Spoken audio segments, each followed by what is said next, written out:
So in our last video, we showed how we took this 85 110 that we pulled out from behind this guy's barn and brought it back to life by cleaning the carburetor and just doing some quickie low-level maintenance. But we didn't get far enough because we ran out of time to swap the wheels out, the wheels and tires, so that they would match. But today we're going to pick it up where we left off and show how we dress up a rusty set of wheels and make this into something that's a little bit nicer. That sounds great. That's how you rebuild a 1985 110 carburetor. The next order of business is tires and some general cleanup.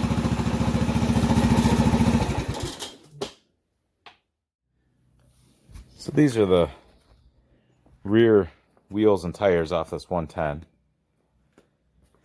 You'll notice the tires are not the same and the wheels are pretty rusty. The front is better but ugly, right? Look at that. But if at least the rears matched, that would be a lot better. And what I realized is the rear tires on the 125 that came, the TRX 125 that came in that deal, are matching Kenda Dirt Dogs. They kind of got that woolly booger look to them, but they're a lot nicer looking because they match. So I'm gonna swap them around, and I'm contemplating doing a little paint job on them. At this point, they're pretty surface rusted, and that looks so horrible. I might wire wheel them and hit them with some fresh paint and put them back on. You know, powder coat is the more durable option, but what I like to do, maybe I'll do it just to show you what I like to do. Yeah, let's get these pulled off, and I'll show you what I do. Here we go. Okay, so first, my disclaimer. We've got the tires pulled off. This is not, here's my disclaimer. This is not the Mike Palmgren way of doing a restoration. This isn't a restoration. This is just a quickie, down and dirty. Hey, my rims look like trash. Let me make them look a little bit better. And I've got about an hour that I want to devote to this. So, pulled the tire and rim. I noticed those lugs had a 17 millimeter nut, and the other ones had a 12 millimeter nut. So these lugs are bigger, so that hub needs to go with this tire. Because if I go to put this wheel on that machine that's in that room over there, it's not gonna, it'll fit. It's gonna be sloppy and probably not centered. So we're not gonna do that. And conversely, the rim with the smaller holes, through holes, is not gonna go on that hub. So I am gonna pull that hub and swap those over also. So interesting that one side had one size and the other had another. So somebody's been in here messing around, but okay, that's the background. That's the story. So what we're gonna do, I've wire wheeled these. These are cleaned up slightly, but I can't get in and around the valve stem very well. You can see the drier looking area is about the limit of what I can get. I'm going to use sandpaper to get around that, and I'm going to use sandpaper to get around this edge, but how are you supposed to get in there? Here's what I'm going to do. I'm going to take one of these valve stem core removal tools and take out the valve stem so I can get all the air out of the tire, or at least take the pressure off. And that's going to let me have some room between the tire and the bead where I can take old business cards or playing cards, and you can wad them in there, and that gives you a little border, so I can sand around like that and also paint like that.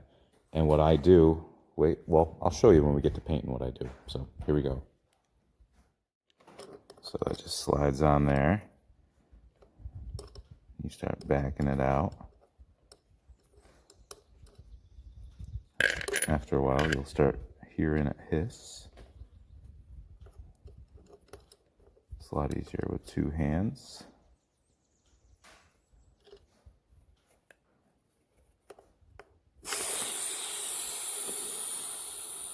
So the air is out. By doing that, now we can push. And you can almost hear it breathe when I push. So it's going to let us work that edge and clean that, get as much of that rust off as we can, and get it ready to paint.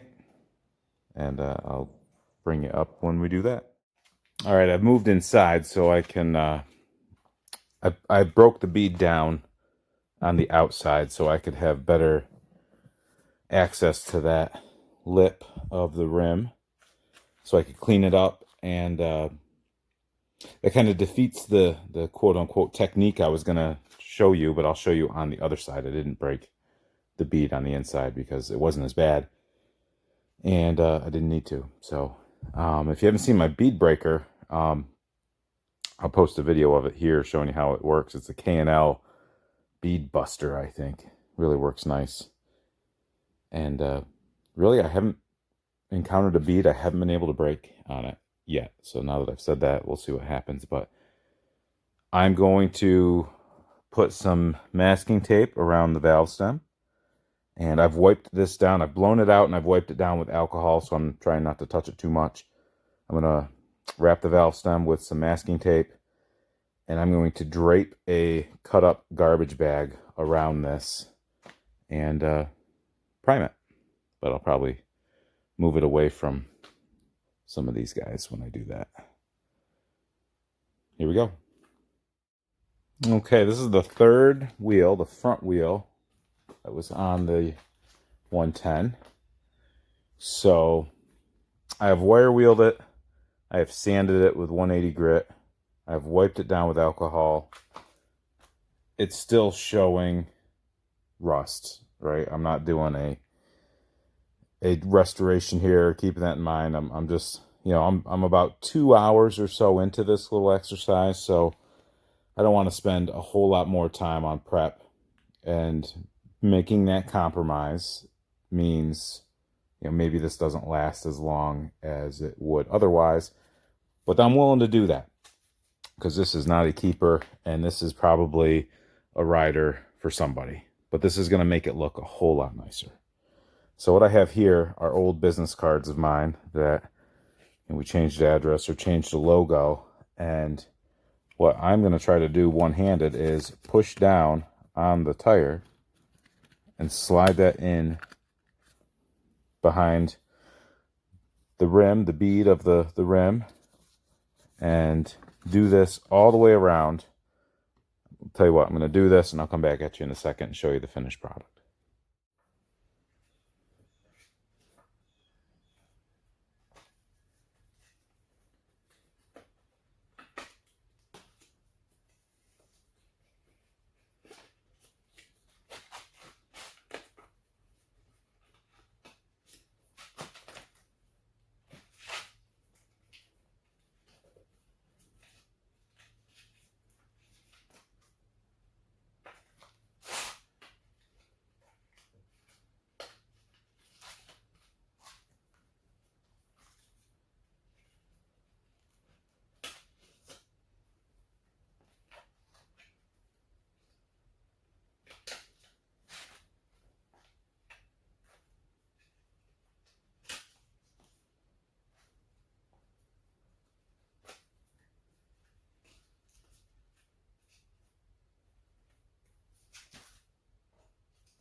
Okay, so that makes a nice little collar that I can take a cut garbage bag and go around with, and then I will prime it and paint it, much like what I've been doing in here. So I had to clean up that hub and do that. This has one coat of paint. It's got 2 coats of paint. That's ready to be flipped over. That's the one where I broke the bead down, so I didn't have to do this little trick, but on the other ones, I'm just going to do the trick. So I'm ready to flip that and prime that one, and then do a second coat on this and get this other one in here. We're making headway. Okay, we are wrapping up. This took longer than I thought, but it seems like it always does. Here's the paint I'm using. This isn't Cloud Silver, Honda's brand, but I did use some self-etching primer on first, followed up with this. It's probably a little too silver. My good friend Kim Dwyer, you'll remember her tour of her garage, recommended this, and I picked up a couple cans, so I had it on hand. So I'm using it here, but you'll see how the business cards work well with a cut piece of garbage bag. You tape that on. I kind of was starting to take this apart, but that keeps any overspray off the tires, and then you just pull these out.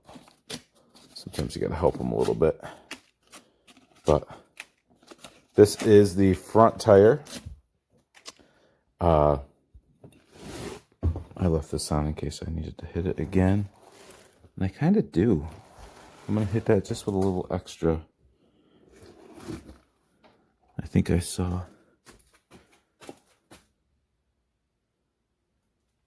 Maybe it's just a shadow, because I didn't prime both sides.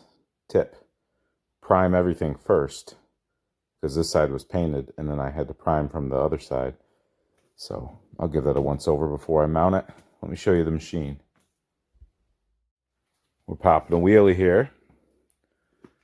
About to mount the front tire and hub assembly. This is a Meyer fender with a mud flap, because the fender that was on it didn't have a mud flap. So decided to take that off the shelf and put it on this. But you can see the silver is just so much better than a rusty rim. But let's get this together and show you what she looks like. All right. Now, doesn't that look better? The seat cover looks horrible, but the rims have the silver that they're supposed to have. Well, a little bit brighter silver. But let's see. These should both be, you know, that's nice. Will she stay running? No. Will this guy start?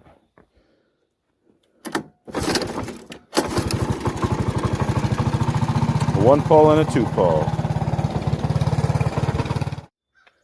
So just to recap, each of these came out of a barn or behind a barn. This one was behind the barn. This one was in a barn.